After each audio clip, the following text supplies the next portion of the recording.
Main માંગણી અમારી એ છે કે હાલ જે સપાના સાંસદે સંસદમાં જે રામજી સામત કરીને એણે રાણા સાંગાને ગદ્દાર ઠેરવ્યા એના વિરોધમાં અમે કલેક્ટર ઓફિસે આવેદનપત્ર અપાઈ અને દિલ્હીમાં અને બધે જલદ વિરોધ ચાલુ છે.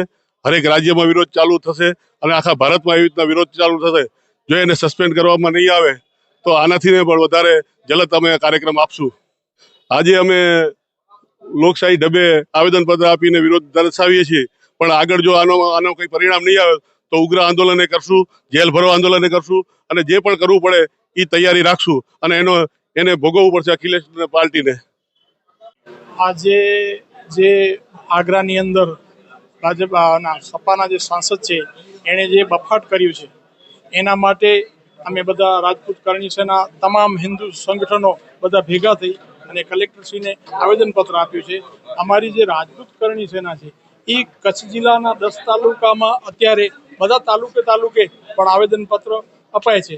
હું તો મીડિયાની માધ્યમથી એમ કહું છું કે બોલ્યો નથી, આપણને બધાને જગાડ્યા છે કે તમે હવે સૂતા છો અને જાગો. એટલે હવે જાગવાનો ટાઈમ આવી ગયો છે. ક્યારેક સપાના સાંસદ બોલે, ક્યારેક ભાજપના સાંસદ બોલે, ક્યારેક કોંગ્રેસના સાંસદ બોલે. આ બધું શું છે? જો આ એવા જવાબદાર વ્યક્તિઓ, આમ એક મહાન વ્યક્તિઓ ઉપર જો આવા ચેન ચાળા અને જેમ તેમ બોલશે તો આમ પ્રજા શું કરશે? એટલે અમે આ જે બોલ્યા છે એને સખ્ત વખોડીએ છીએ. એના સરકાર તાત્કાલિક આનો નિર્ણય લે, નહીં તો અમારે આંદોલન ઉગ્ર કરવું પડશે. અમારી સંગઠન હિન્દુ સમાજ આખા ભારતમાં છે, એના માટે નમ્ર નિવેદન કરીએ છીએ કે આ જલ્દી ને જલ્દી એને સસ્પેન્ડ કરે.